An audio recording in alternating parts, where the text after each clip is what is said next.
So again, this is just from a few hours ago. The Russians are saying that they will target Western arms supplies to Ukraine. The headline from Al Jazeera reads. Okay, so Russia has said its troops could target supplies of Western weapons in Ukraine, where the Russian army has been advancing since late February. Quote, we warned the United States that the orchestrated pumping of weapons from a number of countries is not just a dangerous move. It is a move that turns these convoys into legitimate targets. Russian Deputy Foreign Minister Sergei Ryabkov told state television on Saturday. He said Moscow had warned about the consequences of the thoughtless transfer to Ukraine of weapons like man-portable air defense systems, anti-tank missile systems, and so on. So, of course, what would those be? Those would be, for example, Stinger missiles, and of course, javelins, NLAWs, those sorts of things, which both the UK and US have provided. And so Ryabkov said Washington had not taken Moscow's warnings seriously and added that Russia and the US were not holding any negotiation processes on Ukraine. Russia and the US aren't negotiating on Ukraine, but Russia and Ukraine are, okay? They've had several talks. Russian President Vladimir Putin sent Russian troops into Ukraine on February 24th to denazify the country. We know that. Ukrainian President Zelensky has repeatedly called on Western powers to deliver more military aid to his country, warning that Russia's military will not stop at Ukraine's borders if Moscow seizes full control. That's not true, because Zelensky hasn't just called for military aid, he's called for a no-fly zone because he's a maniac. And he thinks that starting World War III is going to save Ukraine. Oh yeah, you will stop the Russian attack. You'll also stop the rest of the goddamn planet from existing if he's given a no-fly zone. The US and NATO have rejected Zelensky's repeated calls to implement a no-fly zone over Ukraine, but they are still shipping weapons into Ukraine at breakneck speed, including highly sensitive items such as shoulder-fired missiles called man-portable air defense system, MANPADS, that can take down aircraft. The Western arms deliveries have been vital to enabling Ukrainians to fight invading Russian forces.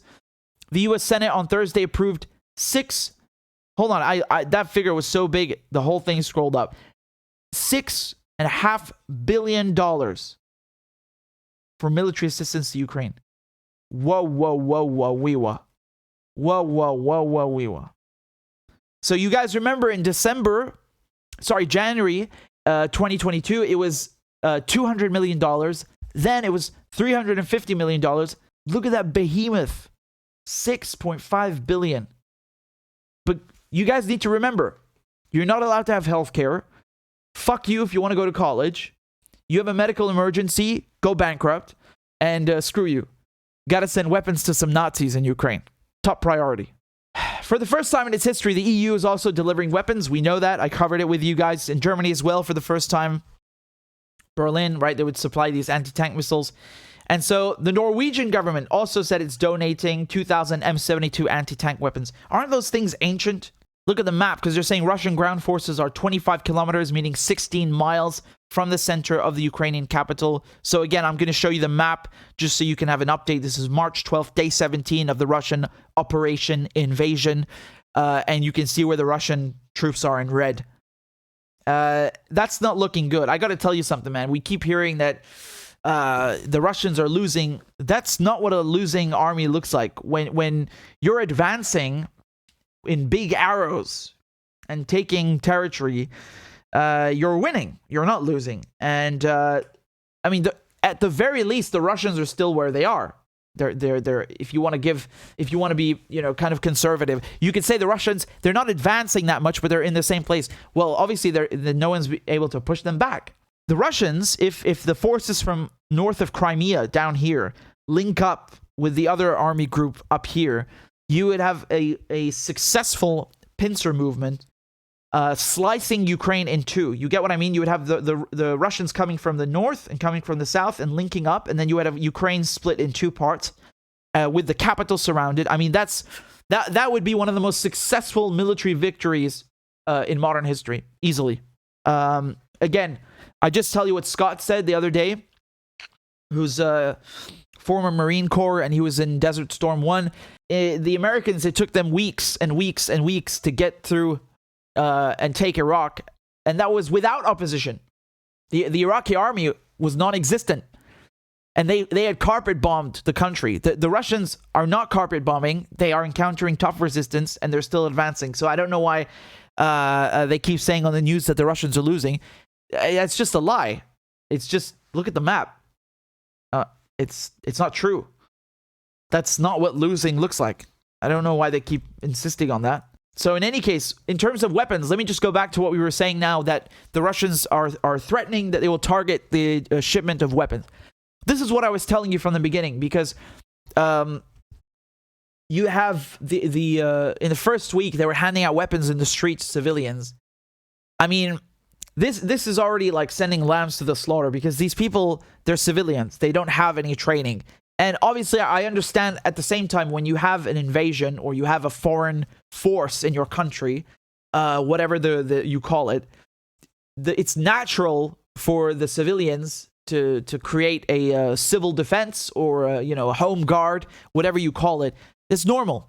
You've seen that in World War II. You've seen that in many conflicts. There's nothing unique about it. But just given the situation about weapons shipments, which is directed at military units, it's not there. The UK and US, they're not sending weapons to Starbucks cafes in Kiev. They're sending them to the National Guard, the Ukrainian National Guard. And so, yeah, I mean, Russia obviously, of course, they're going to consider that as a legitimate target. Let me give you a counter example. The Israelis, again, they bomb Syria almost every week, and they hit things like the port in Latakia. And why do they do that? Because, they say there are weapons being hidden in these containers, right? And turned out it was a bunch of Nescafe instant coffee, which, again, I showed it to you. But that's the logic, right? They say that that's a legitimate target. You're hiding weapons in here, and that we consider ourselves, under threat. And so they go and bomb Syria, and they get away with it, and no one cares. So how is that any different from the Russians saying, well, there are weapons in here in this container and we're going to go bomb it? It's the same thing. I don't know why they report it in the media like it's some kind of huge development. Do you know what it reminds me of? It's like this headline over here. Nicolás Maduro threatens to kill U.S. troops if they invade Venezuela. Okay. And what's so special about that? Why are you telling us this? Oh God, that's just hilarious, right? It's like, how dare you defend yourselves? How dare you, bend the knee and subordinate yourself to our rule? You goddamn heathens. That's like how they think, They really have a bizarre mentality about how the rest of the world should just bend over backwards for them. Of course he fucking would. What do you think the United States would do if Venezuelans invaded the U.S.? Like, why are you reporting this as if it's some kind of major... What? Yes, obviously. So that's the same kind of vibes that they're giving here, honestly. Like, it's just... Yeah, it's weapons shipments. Obviously, the Russians are going to bomb that. The Americans would bomb the Russian weapons, no? Every army would do that. I don't understand why we're discussing this. It's like a non-story, but it's important also to recognize another factor in here, because this is NATO. So you have to consider that NATO didn't take in Ukraine as a member, but they are treating Ukraine as a NATO partner, which is some sort of special status, right? And the risk in this is that it could be drawn out and then escalated to a bigger conflict. So Article 5 under NATO, you could use Article 5 to then draw in the entire alliance. Okay, so one person comes under attack, all the others have to come help them. And this is very risky, and this is why the Polish, they didn't want to give their airfields or jets to the Ukrainians, because if even if it's a Ukrainian flying the plane, if the plane is taking off from a Polish airfield, then Poland will be a target, and then Poland is a NATO member, and then you'll have the US and everybody else drawn in, and then it becomes a nuclear war, and it's the end of humanity. And so this is the issue here, because you could have, let's say, I don't know, a German truck, for example, a German train, whatever. It's delivering the weapons to the Ukrainians.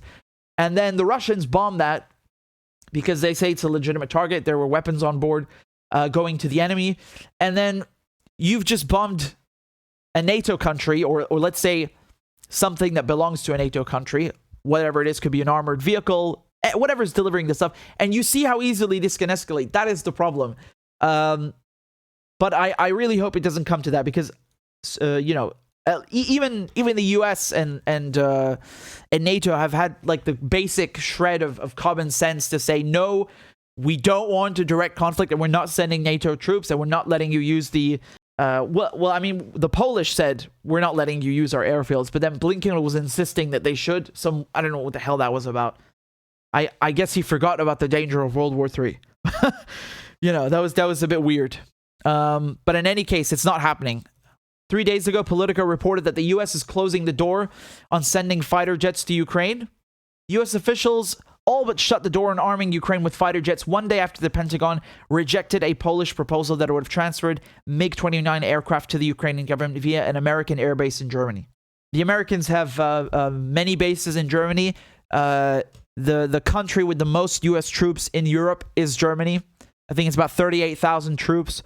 Some people like to say that Germany is under U.S. occupation. Wouldn't be too far from the truth. But Lloyd Austin, the defense secretary, notified the Polish Minister of Defense that the U.S. would not support a transfer of jets to Ukraine. Do you see why this is a delicate situation? It's not just about using airfields. It's also about even just using your own infrastructure to send heavy weaponry. Right now, it's like limited to Stingers. It's limited to small arms, in quotation marks. But jets, you're entering a new level here. And Russia will view that escalation for what it is, right? As the opposite would be true if Russia was arming a U.S. enemy with jets. It's a very, very delicate situation. It's very, very dangerous, and people need to chill. And I hope they find a diplomatic solution, because this is not really doing anyone any good.